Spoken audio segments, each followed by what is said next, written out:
Oke, nice to see you.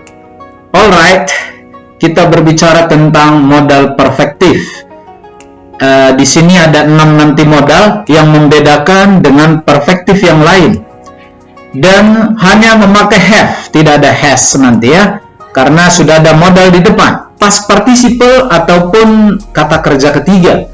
Dan keenamnya nanti berbicara tentang past event, peristiwa di masa lalu ataupun sudah lewat.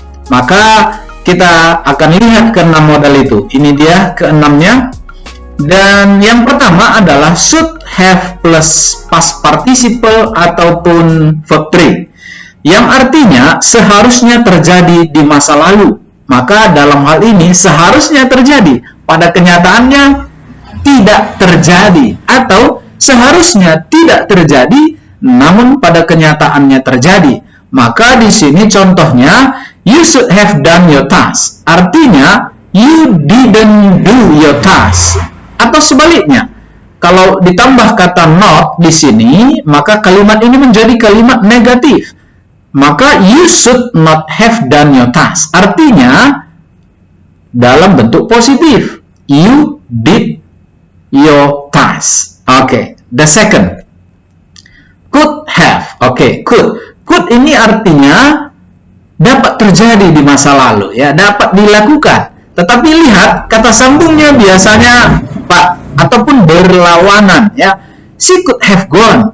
Dia dapat pergi di masa lalu, ya, waktu lampau. Tetapi, dia tinggal, dia tetap di situ membantu temannya.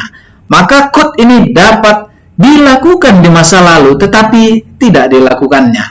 Yang ketiga, would have plus past participle. Artinya, hal yang tidak terjadi di masa lampau, di masa lalu, yang tidak terjadi, ya.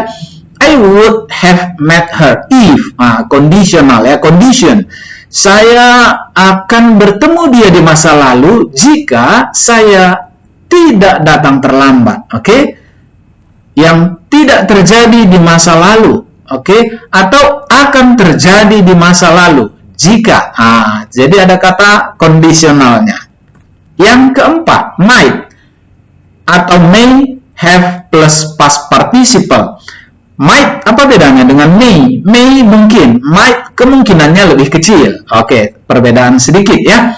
Kemungkinan terjadi di masa lampau. Example, he might have taken lunch.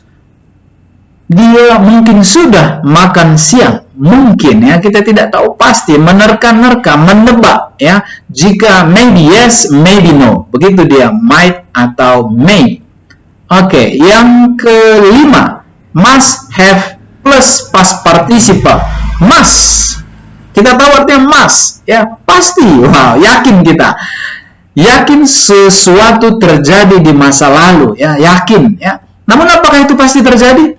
Tunggu dulu, sabar, ya, belum tentu, ya. Makanya contoh dilihat di sini. It must have rained here last night. Must have rained here last night, ya. Di sini mungkin hujan tadi malam. Kita lihat lapangan basah. Apakah hujan di sini tadi malam? Kita tidak tahu, ya. Karena kita lihat lapangannya basah, mungkin ada pipa yang bocor atau mungkin ada yang menyiram begitu. Jadi kita belum tahu, tapi yakin saja kita, ya, yakin, ya. Baik. Yang keenam, can have. Ini walaupun bentuknya can, bukan berarti artinya present, ya. Semuanya modal perfektif itu menyatakan masa lampau, masa lalu, ya.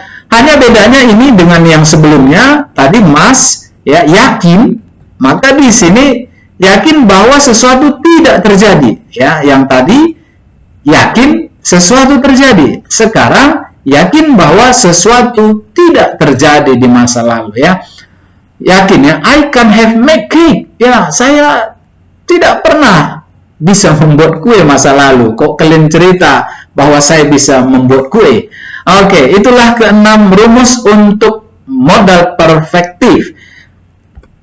Sekian, thank you for watching.